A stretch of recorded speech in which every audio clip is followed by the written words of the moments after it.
أرسل زينام بيرو ماين إنرجي تجراي بلال 302 مليون بر نزت تكبر هنسات بروجكت مسنو ماي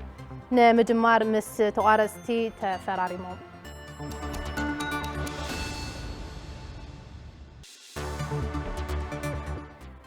أب لمعات مسنو عقبا حمد الماين كلاستر مفريتي حارستوتن ستناخرو سرحتي كامز سرحو بيرو حرشان هافت فترون تجراي أفليتهم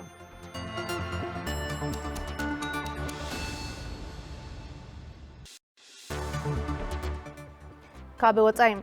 نكل تعمتات زنحة وجه حد السودان نابي قربيت هاجر تشاد كسفح مجمارو تقريتهم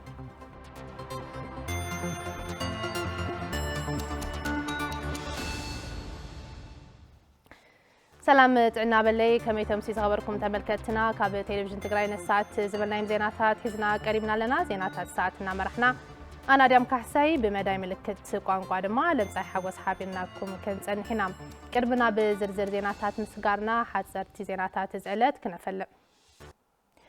وفري عقبا حمد ماين عرسة مركوسا بزرقاقت من قدي كسالت مخانو من محدار زوبادو بتقراي أفليتهم نتي كابت الرئيسان حموشتن كل تشحن آسر شومونتن عامة مرات بوفر سماعات جمر وفري عقبا حمد ماين زوبادو بتقراي نمجمار مدرخ من أنا أبكتما مايج أو تساليتهم حلاف بيت صحفة زفر قطبا وردان دامخوني آيت هايلو آسفا صراحة عقبا حمد الماين مسلات مفراين نتحرشا كبن مبال وسان مخان تايسوم أبتا وردا أب إسران تشاعتن مفاسس حموشتميتن سالاسان تشاعتن هكتار مريت نمل معمد دلات كم سزازمة اتهم حلاف قليتهم حلاف بيت صحفة حرشان قز اللمعاتن زوبادو بتقراي أيتا ملأكو قرمي أبز عمت ليل حموشتش هكتار مريت تزشفن أب 281 مفاسس صراحة عقبا حمد الماين مسرح مدلاتو جينو كامزل قليتهم أب توفري للي كل تميتن شوعاتن شح برتسب كساتف تثبيت كم زقبرون أيتا ملأكو قرمي وستيخم قليتهم أما حداري زوبادو بتقراي أيتا زنابو قرمتهن مبعمتو زسالت صراحة عقبا حمد الماين أب مسسانن مفراينتن محواي هافتو تفطرون أبركتو كم زنبرو بمزخخر لو معمد زكاير وفري عرسة مركوسا مزرقاقت من قديك سرحيلهم كم تسبساب أثناء محمد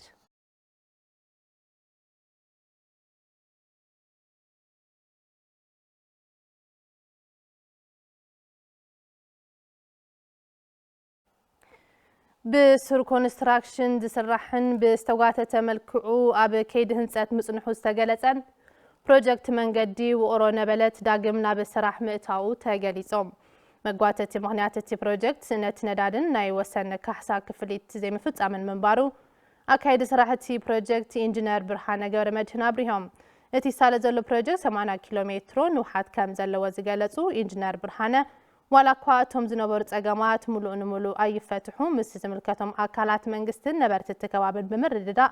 داقمنا بسراح كامزاتون أبك عربا أوان أبوستن كباب سراحتي من صاف أسفالت كامز جمرن مقلاتهم تكال سور كونستراكشن أفليتهم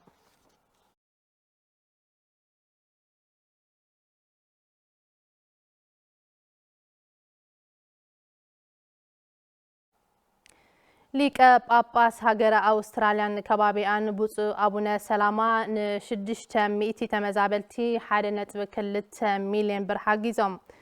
تستجبر حاجز كابزوبا معراب تجراي تمزابيلهم أب كتما أكسوم أب تجمع نزركبو شدشت مئتي وجنات ننبس وكفهم كلت شحبر كم سبر كتتجلسهم تين تمزابلتي سوها حاجز أب استفل على هاجرات وصعي كابزركبو ناي منفس دقومن محبراتن كم استرخبن تمزابلت وجنات ناب مربتهم كساب زملسو عام زلو اجامو كبركت بوص ابونا سلاما ميدوم حاجه سجبرلهم تمزابلتي بوصنتهم بعرسه تبغسو تدغاغامي نزغبر وزلو دغف كبري كم زلو من نابرا كيندا كبقعن سقاي تمزابلتي بزلانت كفتحن كل دمص كخونم صويعم اتحبار تمزابلتي زو معراب تግራይ ከተማ አክሱም አይተ ተስፋይ አማረም መንበረ ሰላም ኦርቶዶክስ ተዋሕዶ ቤተክርስቲያን ትግራይ بفلاي بوص أبونا سلاما تمزابلتن محجاز قبر وزلو من قصقاس مسكن يلوم كمتزبصاب في الساعة مزقبة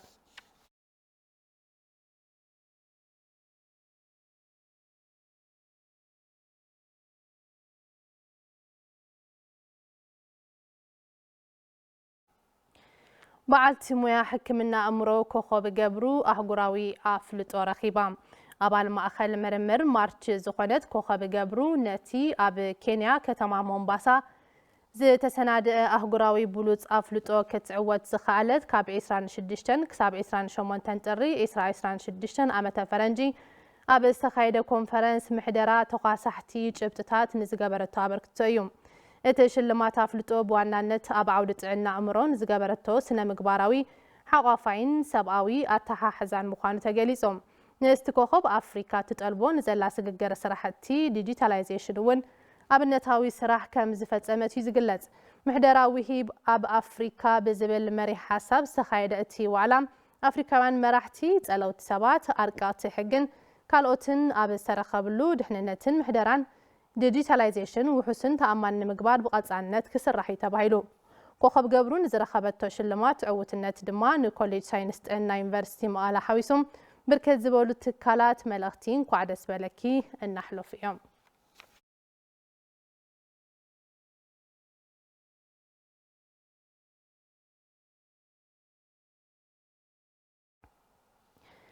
وق حد السودان أب قربيت حجر تشاد كمز تسفح فحن أب العلسراوي تشاد قدات كمز بتحن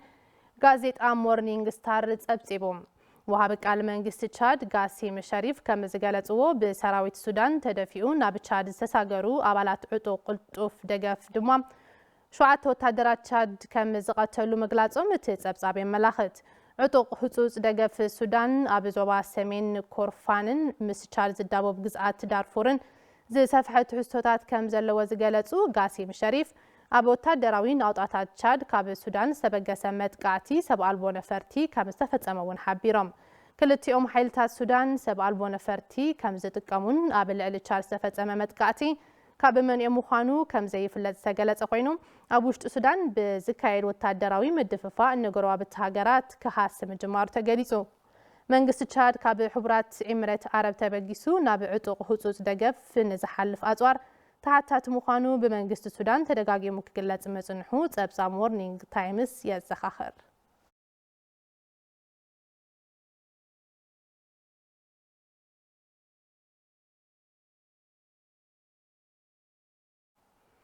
كابزي بمسعب دما بزرزرنا بزحزنا يوم زيناتاتينا كنسقر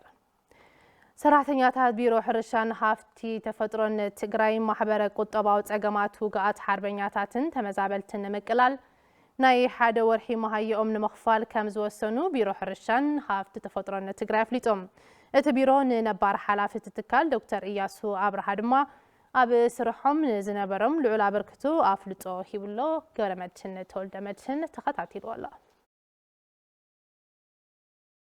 جزياو ممحدار تقراي نقودات كوينات نمحكام تمزابلتي نام مربطوم نمملاسن نحوية تقراين بمسرة زقربو صاوعيت سرحتنياتات بيرو حرشان هفتو تفطرون تقراي أب حموشت أوارح زغفل نيحار ورحمهاي أو المخفال بمول دمس كمزوصنو حلاف اتبيرو أيتا ألم بران عارفة يقلسو سرحتنياتات بيرو حرشان هفتو تفطرون فولي دموز فولي تقمي فولي ربحة واي فولي تبقنا زلنا سلازقونة تيكونس تخونتات بفولي عيني بفولي سنة لبونا بناي تقراوينات سمعيتن ببهرتنيناتن سلازرقنايو بمنصر سوءاوناتون سلازرقنايو بيانس نحنا بنقورو من قصاص حدا سوون كنا دحين تقيلنا كل سرحتنيا بيرو حرشان هافت فطرون بملؤ دمصي حدا ورح مهايو او محامش ورحي اكافافلنا انا قبره خفل زيون بملؤ دمص زوسنه مخان كاب مونغو سرحتنياتات بيرو حرشان هفت تفطرون تقراي ايتفسا ابراهان زغي هايلون اب ماخلات معوبي بطميتن حمامن زساقوي زلو تمزابلتن حكمنا زيرخو قات حربنياتاتن صقماتون مقلال محبراو حلافنتون مفصام زوسنو وسانه كم زحغوسومن حاجزوم اطنا خيرم كم زقصللون يزاربو تمحبرسبنا او خبيد ناي اي دي بي وديقو سقاينا منكران سلازلو كفتا زلوا كفتا زركاونا تسراويتون اكلنا ايو حزون 146 اي دي بي حزبنا يموتلو بتخكل كاب لب توغسو ابز زقوم وي زكات عينبرن اكايدون اكفافلون ان كما يخون نابزول تسمع معنا تردارينا انا كم بيرو قبول غيرنا انا بتلي او تفناقلت غداي لولو بزي قرنا صحيتازن كاندا ناسفو يوم لغنا يللو صبوتو مكرو يللو باي وغن للو بطعم حغس يخوني 5 ورحي 6 ورحس ولا كافتنا خالت دقافات بزح بالخون تلو هاوسي ያው ተረጋጋግፍኻ ማዕዋይም በይ ምንም ልድሕርት ልብሎ ነገር ይኾነ እዚ ከምዚ ኢሉ እናሃለወ ቢሮ ሕርሻን ሃፍቲ ተፈጥሮን ትግራይ ንነባር ሓላፊ እቲ ቢሮ ዶክተር ኢያሱ አብርሃም ኣብ ዕቤት ሕርሻን ዝነበሮም ልዑል ኣበርክቶ ምስጋና ሽልማትን ኣፍልጦን ሂቡ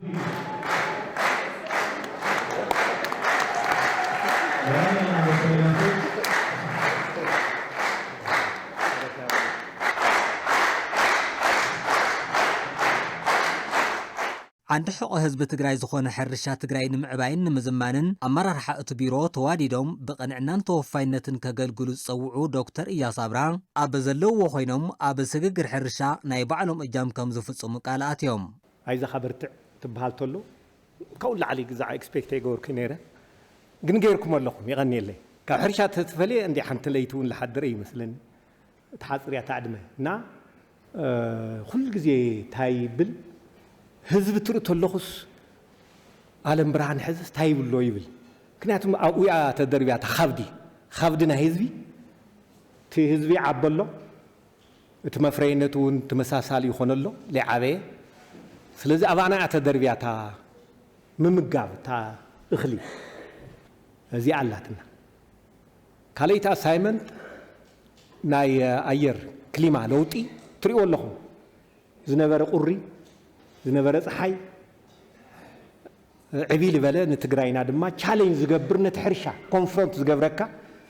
ዕቢል በለ ናይ ክላይሜት ቼንጅ ኣሎ እሱ እውን ካልኣይቲ እዩ ንዓለም ብርሃን ተረክቦ ተለኹ ሓደራኻ መንእሰይ እዚአን ዓበይቲ ነገራት እየን ሳልሰይቲ እታ ምዚኣ ትኸይድ ምስ ትፈልጡ ኢኹም ሓቢራ እውን ክትመፅእ ዘለ ናይ ቴክኖሎጂካል ቴክ ኣፕ ፋንዳመንታል ትራንስፎርም ክንገብር ኣለና ሕዚ ሽካዕ መወዳእታ ድማ ህዝበይ ትርፍ ነብራ ስለዝነብር ኣፍታ ትርፍ ነብራ ሽካዕ ዘለኹዋ ትግራይ ንምሕጋዝ ለየገብራ ፃዕሪ የለይ ህዝቢ ትግራይ ሒዝካ ዘይጓዓዝ ዘይስራሕ ነገር የለይ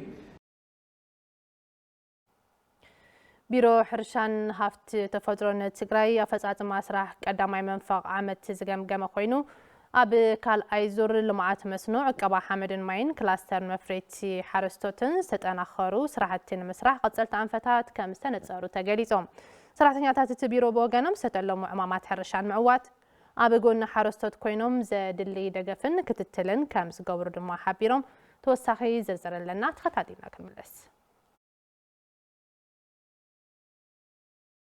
ኣብ ቅድሜና የካቲት 2 ዝጅመር ስሩዕ ወፍሪ ዕቀባ ሓመድን ማይን ኣብዚ ወፍሪ እዚ ዝተተሓዙ ኩሎም ዓይነት ሸቶታት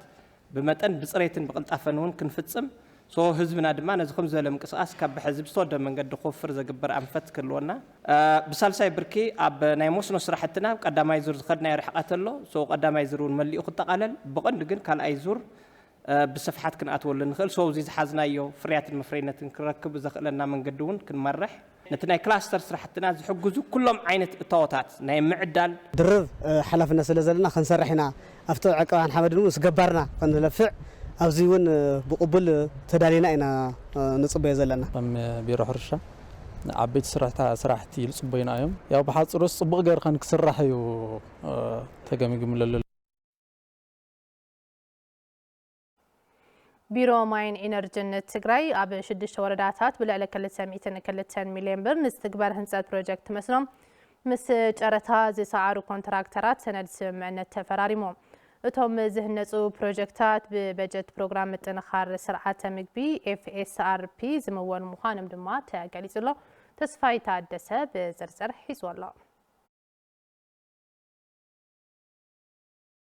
ሓላፊ ቢሮ ማይን ኢነርጂን ትግራይ ኣይተ ተኽላይ ገብረ መድህን ብልዕሊ 202 ሚልዮን ብር ን450 ሄክታር መሬት ከልምዑ ዝኽእሉ 12 ናይ ቀረብ መስኖ ማይ ፕሮጀክታት ስራሕቲ ህንፀት ንምጅማር ምስ ጨረታ ዝሰዓሩ ኮንትራክተራት ውዕሊ ከም ዝተገበረ የረዱ ናይ መስኖ ስራሕትታት ንክንሰርሕ ክሕግዙና ይኽእሉ እዮም ካብ ልበልናዮም ንልዕሊ 450 ሄክታር ከልምዕ ዝኽእሉ ዝተፈላለዩ ዓይነት ትሕተ ቅርፂ ዘለዎም ብፓምፕ ወይ ድማ ብዓመቕቲ ጎዳጉዲ ፓምፕ ዝስርሑ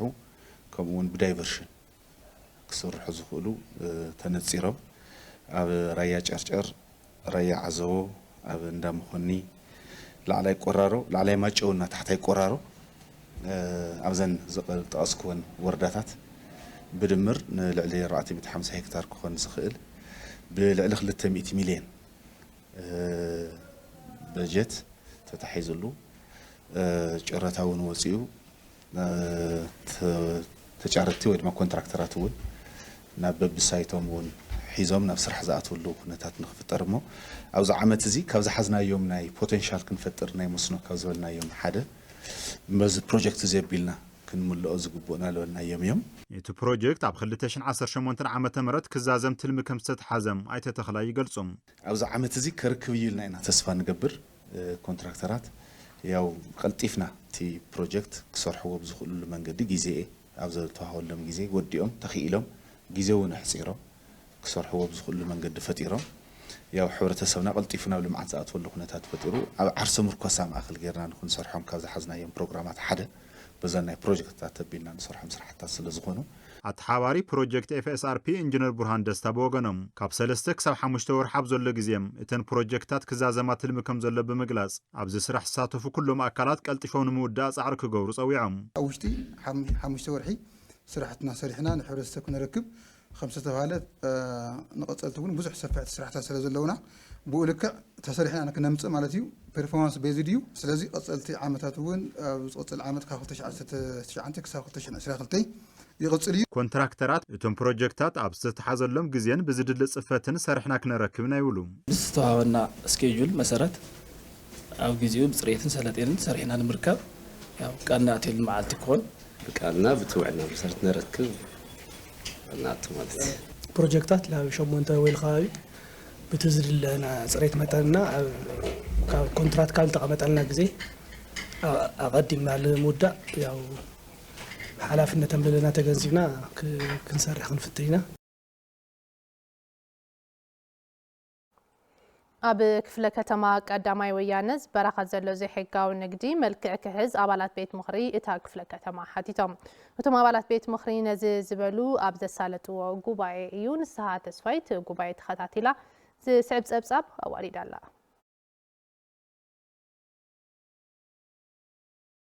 ቤት ምኽሪ ክፍለ ከተማ ቀዳማይ ወያነ ረብዓይ ዘመን መበል 40 ስሩዕ ጉባኤ ካይዱ ዋና ማሕዳሪ ክፍለ ከተማ ቀዳማይ ወያነ ኣይተ ሃይላይ ገብረ ገርግስ ጸብጻባ ፈጻጽማ መደባት ፍርቂ ዓመት 2018 ዓመተ ምህረት ዘቕረቡ ኮይኖም ኣባላት ቤት ምኽሪታ ክፍለ ከተማን ቀወምቲ ኮሚቴ ኣብቲ ዝቐረበ ጸብጻብ ኣብ ፈጻጽማ መደባት ብፍላይ ድማ ኣብ ምብርኻት ዘይሕጋውያን ነጋዶ ኣተሓሳስባዊ መሰል ተሃነጽትን ኩነታት ጽሬትታ ክፍለ ከተማና ድሂቦም እቶታትን ርእይቶታትን ኣልዒሎም ናይ ረሳሕ ፈሳሲ ምእላይ ብዙሓት ሽንቲ ቤት ሊኬጅ ዝገብሩሉ እዮም ናይ ውልቀን ናይ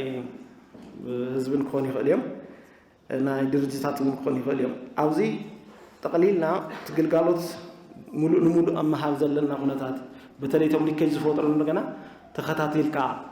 ክመርጦም ምግዳድ ዘሎ ኩነታት እንታይ እዩ ዝመስል ንምንታይ ኢና ብኡ ኣክል ተኸታቲልና ምስራሕ ዘይስራሕና ኣሎ ኣብ ኣተሓሳስባዊ መሰል ኣብ ደገ ይኹን ኣብ ውሽጢ ብጭቡጥ እኒአ እዩ ኣብ ዳሕሳስና እውን ኣረጋጊፅና ኢና ንድሕስሱን የመሰለይ ፖሊስ እዚ መዓዘይ ክቐረፍ ብስሩ ብኣባላት ቤት ምኽርን ቀወምቲ ኮሚቴን ዝተልዓሉ ሕቶታትን ርእይቶታትን ድማ ብዋና ማሕዳሪ ክፍለ ከተማ ቀዳማይ ወያነ ኣይተ ሃይለ ገብረ ገርግስ ዝስዕብ ምላሽ ተዋሂብዎም ረሳሕ ፈሳሲ ምስ ደረቕ ጉሓፍ ካልኦት ተጠቓላሊ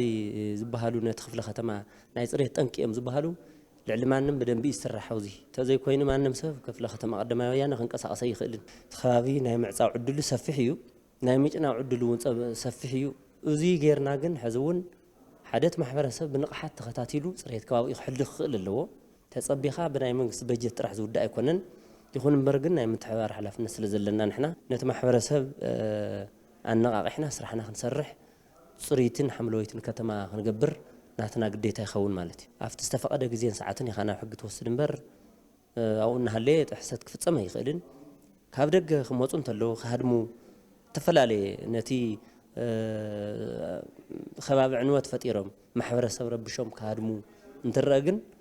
ምናልባት ናይ ኣተኣላለያ ጉድለታት ክህልዉ ይኽእሉ እዮም ኢና ኢና ንኣምን ተዘራሪብና ውሉና ንቐጻሊ እውን ካብዚ ተላዒልና ብዝግባእ እሚንና ነቲ ማሕበረሰብ ነቲ ግለሰብ ነቲ ጡርጡር እውን ኣብቲ ሕጊ ክሳብ ዝበፅሕ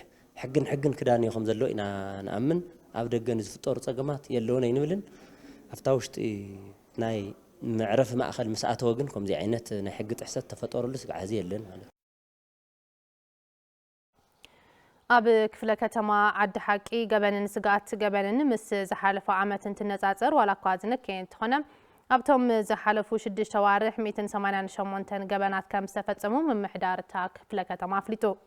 ነበርቲ እታ ክፍለ ከተማ ብወገኖም ኣብ ትሕቲ ቁፅፅር ሕጊ ዝወዓሉ ተጠርጠርቲ ብዝምልከቶም ኣካላት ጸጥታ እኹል ምጽራይን ክትትልን ክግበረሎም ከም ዝግባእ ድማ ሓቲቶም ታደለ ዳኛው ተኸታቲሉ ኣሎ ገረ እግዚአብሔር ገዳሙ ድማ ከም ሰብ ቀርበና እዩ ምምሕዳር ጸጥታ ክፍለ ከተማ ዓዲ ሓቂ ኣብ ምክልኻል ገበንን መውሓት ጸጥታን ዝሓለፉ 6 ወርሕ ኣመልኪቱ ምስ በብብርኩ ዝርከቡ ኣካላት ጸጥታን ሕብረተሰብን ዘትዩ ኣዛዚ ፖሊስ ክፍለ ከተማ ዓዲ ሓቂ ምክትል ኢንስፔክተር ገብረ ክርስቶስ ፋሲል ኣብታ ክፍለ ከተማ ገበንን ንስጋኣት ገበንን ምስ ዝሓለፈ ዓመት እንትነጻጸር ዋላ እኳ ዝነከየ እንትኾነ መሊኡ ከም ዘይተፈትሐ ግን ገሊጾም ናይ መንእሰይ ውዳዊ ክርንከልና እውን ናብ ከባቢ 679 መንእሰይ ተወዲኦም ኣለዉ ኣብ ህዳሴ ኣብ ኣሞራ ኣብ ደምረ ገነት እዚ ዝሕሸ ውዳዊ ኣሎ ኢልና እናውሪና ማለት ናይ ምልስ ሰራዊት እውን ምስ ሰራዊት ምስ ፖሊስ ተቀናጅዩ እውን ናይ ሓለዋ ዝሕሸ ምንቅስቃስ ከም ዘለውን ሪና ኢና ከም ክፍለ ከተማ 188 ገበን ተፈጺሙ ኣሎ ማለት እዩ ካብቲ ናይ ዝሓለፈ ዝነበረ ክትራናት ሃንግታት ዝሕሸ ለውጥታት ወላ እንትመፀ ግን ዕሪና ኣይቀነስና ኢልና ሪና ዘለና ማለት እዩ ነበርቲ እታ ክፍለ ከተማ ብወገኖም ኣብ ትሕቲ ቁፅጥር ሕጊ ዝወዓሉ ተጠርጠርቲ ቀልጢፎም ይልቀቑ ብምህላዎም ብዝምልከቶም ኣካላት ጸጥታ እኹል ምጽራይን ክትትልን ክግበረሎም ከም ዝግባእ ሓቲቶም ቀዳም ኔትወርክ ነዮም ፖሊስ ናይ ዋዕሎም ሰሙናዊ ገምጋም እውን ምክትል መሓዳሪ ወይ መሓዳሪ ዝመርሖ መድረኽ ኣሎ ብጸጥታ ጣብያ ህዳሴ ናብ ዝሓሸ መገዲ ዝመጻል ምኽንያት ብኸምዚ ምትእስሳር ክብል ደልየየ ምስ ምልሻ ተኣሳሲሩ ኩሉ ወጣት ይልወጽሎ ተወዲምና ኢና ንሰርሕ ለና ጣብያ ሓየሎም ቅድሚ ኸዚ ቆልዓ ሞባይል ኣትዮም መንጢሎም ክጎዩ ተታሓይዞ ሓዲኡ ተፈሪድዎ እሽካዕ ኸዚ ተታሓዘየለይ ፖሊስ ኦፊሰር ይኹን ምልሻ ኦፊሰር ላብ ጣብያ ወይ ድማ ላብ ፖሊስ ጣብያ ከውፅሖም ተሎቶም ተጠርጠርቲ ቀልጢፎም እዮም ዝልቀቑ ውዳበ ሒዝካ ምኻድ ንኩሉ ዝጠቅም እዩ ማለት እዩ ኣብ ዘጣናኺርካ ምኻድ የድልየ እዩ ዝጎደለ ከዓ ወሪድና ሕና ክንሕግዝ ዓቕምና ንኻሎ ምስቶም ፖላዊስ ኣብ ዘሎ ፖላዊስ ተሓባቢርና ተወንጀላት ንክቕንስ ብዝኻኣልናዮ ዓቕሚ ክንንቀሳቐስ ጸኒሕና ኢና ከምቲ ስፍሓት ቦታ ግን ወረዳን ጣብያን ዝገብርዎ ሓገዝ እኹል ኣይኮነን ሒዝና ክነምፀም ከለና ውዚ ብትኽክል ይምርመር ድዩ ብትኽክል ይሕተት ድዩ ግለሰባት ናይ ዋዕሎም ድልየት ናራሞዱ ትጸጽታለ ንኸይኽበር ዝገብሩ ኣካላት ከም ዘለዉ እዩ ሰላም ጸጥታንታ ክፍለ ከተማ ብዘላቕነት ውሕስ ንምግባር ውዳበታት ሕብረተሰብ ብምጥንኻር ብትኹረት ከም ዝስራሕ ድማ ኣመሓዳሪ ክፍለ ከተማ ዓዲ ሓቂ ኣይተ መንበሩ ንጉስ ኣብሪሆም ዕርዩ ስግኣት ዝነበረ ላብ ምቕናስ መልክዕ ኸይድና ኢና ብቁፅር ደረጃ ይኹን እምበር ግን መሊኡ ሕብረተሰብ ሕዚ እውን ካብ ስግኣት ጸጥታ ኣድሒና ኢና ዝብል ግን መደምደምታና ኣይኮነ ንሕዚ እሞ ተጠርጠርቲ ይስደዱ ትብል ምስክርና ሃለየ ምስክር ከምፀይ ይኽኣለን ዝብል ከዓለ እዩ ዋና ስራሕና ግን ኣቃቢ ሕጊ ፖሊስን ዝኒየ ስራሕ ምርመራ እዩ ክናየው ዘሎ ናይ ምልሻ ሓላፊ ፖሊስ ኣዛዚ ናይ ክፍለ ከተማ ጸጥታ ሓላፊ ኣማእኺልኩም ናይ ስግኣት ቦታታት ዝበሃሉ ጽንዓት ተነፂሮም ኣለዉ ኢለ ይሓስቡ ከምቲ ዝተባሃለ ብብናይ ባዕልኹም ናይ ሓባር ጥማር ናተደምዶም ይኸዱ ውሕስ ሰላምን ጸጥታን ንምርጋጽ ኣብ ዝግበር ጻዕሪ ዝተዋደደ ስራሕ ሕብረተሰብን ኣካላት ጸጥታን ወሳኒ ከም ዝኾነ ድማ ተሓቢሮም صخبركم تملكتنا زينات تلفزيون تقرأ حزوننا عطلهم كابز سيبنا دما زينات بيزنس الساعات مسارحتنا هافتو قبرود حتى حصار مساغاغريت كاربن نايت خطاتينا كملت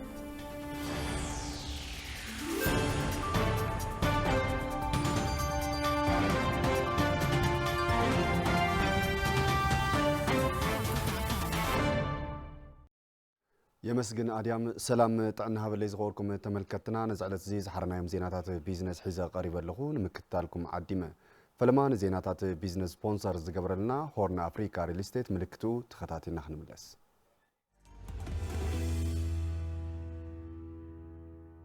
ناي بيزنس زينا سبونسر هورن أفريكا ريل استيت أب كتما مغالا ننابراب زمتشو عين بوتا ماب كباب الدعرون نمنبري أبايتن نقدن زوعل بعل 15 دبر هنسا أم مسرح يركب أماراتي حيل إلكتريك جنراترز تاقت أملام أتأماماني مايكر سمدريم باركينج مخاين نمحوراوي قدايات زرلي بوتاتاتن زكاتتم درجو أمزحلو غزاوتي ب 15 ميتاوي قد مكفلي تراي وننت منبري أبايتن نقدن يخونم هورن أفريكا ريل استيت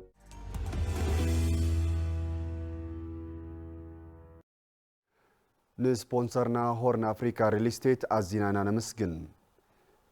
ጊዜው ምምሕዳር ትግራይ ኣብ ዘመሓድረን ከባብታት ዝርከቡ ኣብ ምፍራይ ባኒ ዝተዋፈሩ ነጋዶ ትሕቲ 100 ግራም ባኒ ከይሰርሑ ብዝወፀ ስሪት መሰረት ኣብ ከተማ መቐለ ተግባራዊ ንምግባር ኤጀንሲ ንግድን ቁፅፅርን ስነ ዓቐንን ምስ ነጋዶን ሰብ ሞያን መድረኽ ምክክር ኣሳሊጡ ካብ ዝቕፅሉ መዓልትታት ጀሚሩ ድማ እቲ ስሪት ተግባራዊ ከም ዝግበርን ትሕቲ እቲ ዝወፀ ስሪት ንዝሰርሕ ድማ ግቡእ ቅፅዓት ከም ዝግበር እቲ ኤጀንሲ ኣፍሊጠሎ ዮሃና ወላይ ኣብዚ ዛዕባ እዚ ተወሳኺ ሒዛላ ኤጀንሲ ንግድን ሰደድን ንሸማታይ ሕብረተሰብ ኣብ ዕዳጋ ዝውዕል ባኒ ንዘፍርዩ ትካላት ንምቁፅፃር ዝወፀ መምርሒ ቁፅሪ 8 እዝባር 2018 ንምይይጥ ኣቕሪቡ ኣካል ናይቲ ዝወፀ መምርሒ ዝኾነ ባኒ ዘፍሪ ትካል መጠን ሓደ ባኒ ትሕቲ 100 ግራም ክኸውን ከም ዘይብሉ ዝብሉን ተዛመድቲ ነጥብታትን ዝሓዘ እዩ ኤጀንሲ ንግድን ሰደድን ኣብቲ መጠን ዝፈሪ ባኒ ኣመልኪቱ ምስ ኣፍረይቲ ባኒ ትካላት ሓበራዊ ዘተ ኣሳሊጡ ኣብቲ መድረኽ ዝተረኸቡ ትካላት ኣፍረይቲ ባኒ ኣብቲ ዝወፀ ሓድሽ መምርሒ ሕቶታት ኣቕሪቦም ኣብዚ ዝተተሚናስ ካብዚኣን ላዕሊ ኣብ ገዛ ከይትሽየጥ ተባሂላስ ተመን ዘይተወፃእ ተናእሰ ኣፍታ መሸርሸሪት ባኒ መሸርሸሪት ገዛ መሸጢት ማለት እዩ እንደዚኣ ክትሽየጥ ኣለዋ ተባሂላስ ዘይትወፃ ማለት እዩ ካልኣይ ነገር ንመጀመርታ ጥራሕ እንድሕር ቁፅፅር ዝግበር ኮይኑ ንመጀመርታ ተፀሚምካ ኣብ ካልኣይ ግን ምብልሽት ክፍጠር ይኽእል እዩ ዘላቕነት ናይ ቁፅፅር ከስካብ ክንደየናይ እዩ ክሕሰበሉ ዘለዎ ቀጻላይነት ዘለዎ ቁፅፅር ስርዓት እንተዘይልዩ ሓደ ክልተ መዓልቲ ተቆጻጺርካ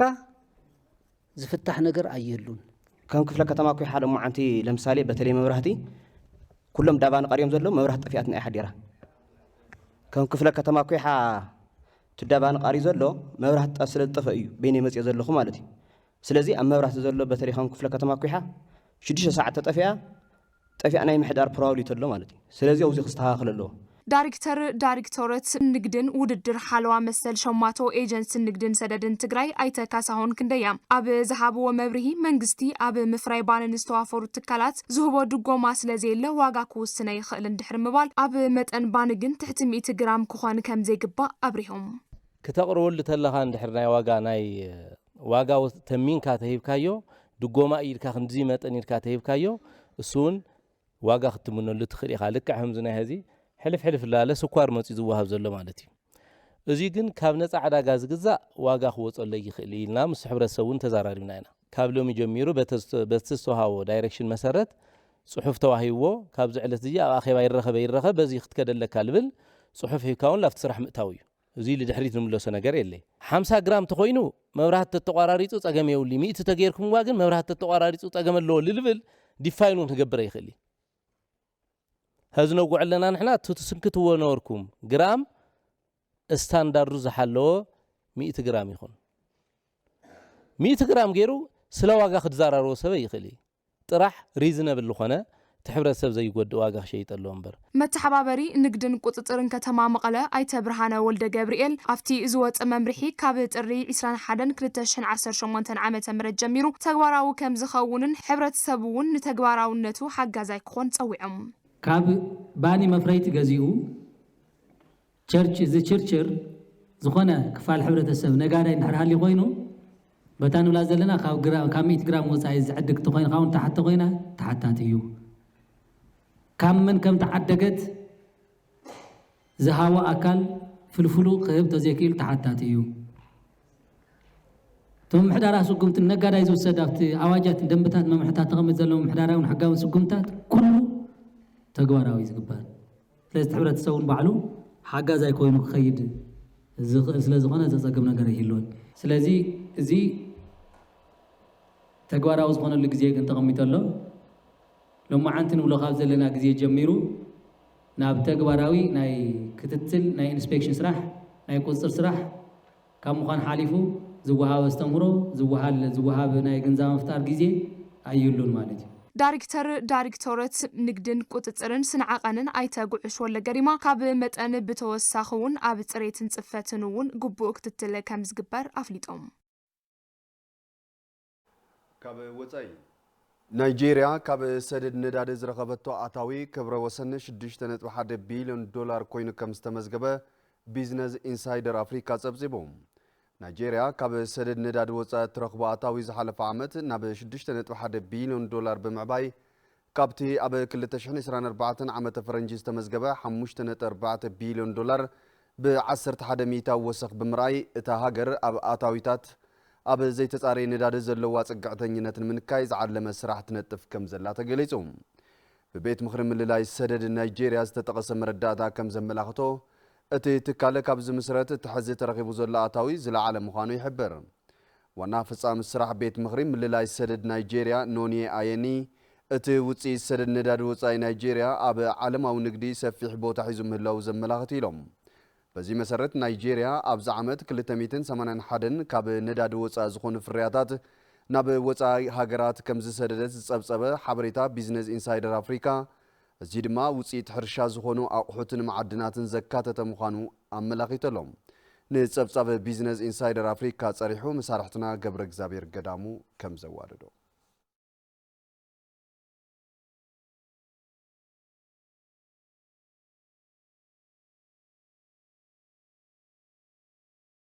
ዝኸበርኩም ተመልከትና ሓዚ ድማ ኩነታት ሽርፍ ውፃእ ዘርሰደቓ ንኽትከታተሉ የከንግደኩም ሰላም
زغبركم تملكتنا حدا كلت نابلنا بناي موداتها معرف زينانا بصحنا لنا كابز مساعد دما زيناتات سبورت الساعه قربنا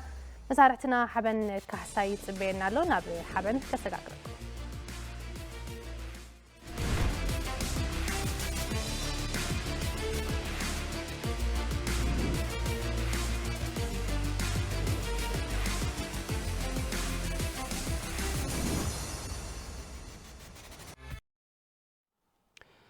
أديام مسجن كما يتصنحوا تقاتلتنا استفرالي زناتها سبورت وش تعدن وصعن حيزة غريبة لخو نمكتالهم أقدم مسجن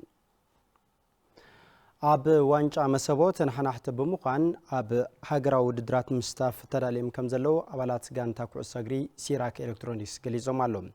أتا جانتا بركز والتصاوتي ناب استفرالي جانتا تات كمز السجاجرة دما أفليت الله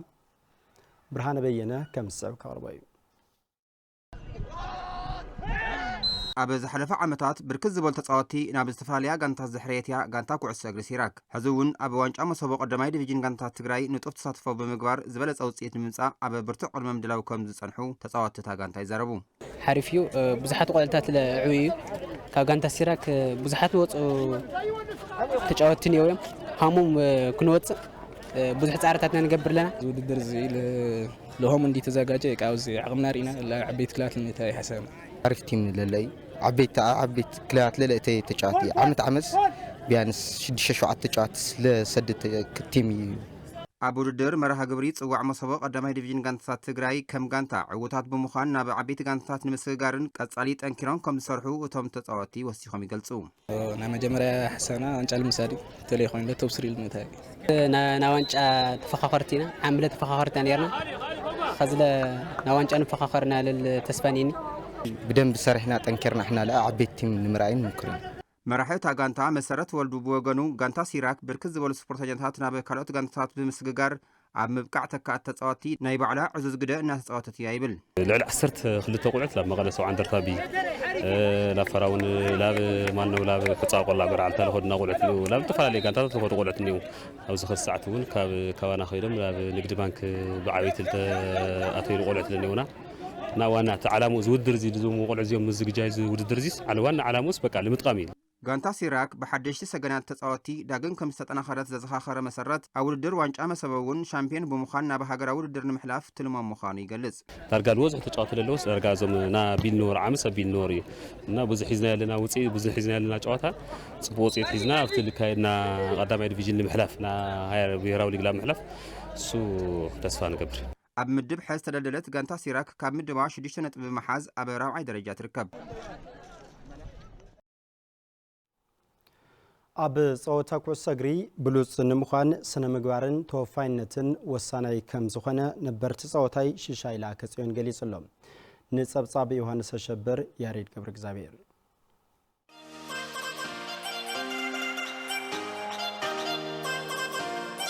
ዲቼ ብዝብል ቅጽል ሽም ዝፍለጥን ኣብ ከተማ ኣኽሱም ተወሊዱ ዝዓበየን ነበር ተጻዋታይ ኩዕሶ እግሪ ሽሻይ ላከ ጽዮን ጸወታ ኩዕሶ እግሪ ገና ብንእሽተዩ ምጅማሩን ቅድሚኡ ንዝነበሩ ነባራት ተጻወት እናረኣየ ኣብቲ ዓውዲ ትኹረት ምግባሩን ይገልጽ ዝጀመር ኩሉ ኩዕሾ ብንእሽተይ ጀሚረ ብሻድሻይ ሓምሻይ እንዳተማሃርኩ ንእሽተይ ኮይና ንእሽተይ ብተተካእቲ ቡድን በቃ ስኢልካ ንእሽተያት ኮይና ኣብ ሲ ቡድን ተጻዊትና እቶም ነባራት ነይሮም ናይ ኤልፓ ቡድን ንግስተ ሰባ ዝልዎም ነይሮም ብዙሓት ነይሮም ተጻወቲ ሕዘን ምግዳል ዝኽእሉ ብዙሓት እዮም ነባራት ተጻወቲ እዮም ንኸበደ ዝልዎም ነይሮም ብኣቶም ሊና ብኣቶም ሽም እንዳሰየምና ንጻወት ነርና ነበረ ተጻዋታይ ሽሻይ ላከ ጽዮን ኣብ መፋርቕ ሰብዓታት ናብ ስሩዕ ጸወታ ምእታው ድማ የዘንቱ 75 ስሩዕ ጀሚረ ስሩዕ ናይ ቀበሌ ተጻዋታይ ኮይነ ካብኡ ድማ ዞዋታት ነይረን ብዘዋ በኩል ወኪለ ሕጂ ፍሉይ 86 ዓመተ ምህረት ሓንኪራ ስልጣንና እንዳሃለወ ታፍቶም ዘዋታት ተሸሊምና ኢና ብዘዋ በኩል ተኻየደ ዘርኣዮም ጽቡቓት ምንቅስቓስን ዓቕምን ከ እንታይ ይመስሉ ብሉፅ ተጻዋታይ ዝነበርክዎ 75 እዩ ብድሕሪ ዓመት 74 75 ተሰሊፈ ብከተማ ኮኸብ ተባሂለ ተሸሊመ ክልል 84 እየ ወኪለ 84 ታውዚ ታብ ኣኽሱም ሓደ ክልተ እንዳቕሉ ሰብ መሪፆም ንዓይ ሒዞም ንኸይዶም ኩዕሶ እግሪ ኣብ ግዜኹምን ሎምን ብኸመይ ተነጻጽሮም ክእልየ ጸወት እየ ኣብዚ ክበፂሐ በቃ እዚ ሳንቲም እዚ ንፈልጦን ነርና ሕና እዚ ሳንቲም ዝበሃል ብስሮ ንፈልጦን ወኖ ነይሩ ህልኽ ነይሩ ፍቕሪ ነይሩ ሕዚ እኒሄ ዲኤስቲቪ ዝረኣይ እኒሄ ዲኤስቲቪ ሪኢኻ መሓሽካ ትኸይደ ሕና ዲኤስቲቪ ንፈልጦን በዛ ክትሪኦ እንተለኻ ብጣዕሚ ዝገርም ናይ እዚኣቶም ጽቡዕ ዕድል እዩ ሳንቲም እኒሄዎ ነበረ ተጻዋታይ ኩዕሶ እግሪ ሽሻይ ላከ ጽዮን ንመናእሰይ ተጻወቲ ዝስዕብ መልእኽቲ ኣለዎም ቀዳማይ ባህሪ ጽቡቕ ባህሪ ሒዞም ክኸዱ ኣለዉ ተመልካች ጽቡቕ ባህሪ ሒዞም ክኸዱ ኣለዉ ታብኡ ድማ ታብ ኣሰልጣኒኦም ዝወስድዎ ነገራት ብኣግባቡ ክቕበልዎ ኣለዉ ታብኡ ናትካ ናይ ባዕልኻ ስራሕ ድማ ትቕፅል መለወጢ ኢኻ እዩ ስናይ ሒዚ ቅርሺ ድኒሀ መለወጢ ኢኻ እዩ ስፖርተኛ ኮንካ ብኡ ክትልወጥ ትኽእል ኢኻ ስለዚ ያለ መጻኹ ኸድካ እንዳበልካ ግን ዘየድሊ ኮነ ኢልካ ትሕዞ ኣለካ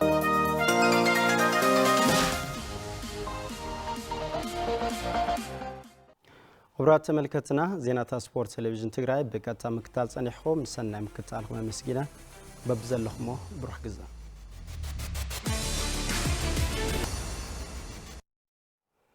ዝኸበርኩም ተመልከትና ዕለታዊ ዜናታት ቋንቋ ትግርኛ ብዜና ክንዛዝም ሳና ጸኒሕኩም ንምክታልኩም ካብ ልቤና ነመስግን በብዘለኹሞ ሰናይ ምሽት ክኾነልኩም ተመኒና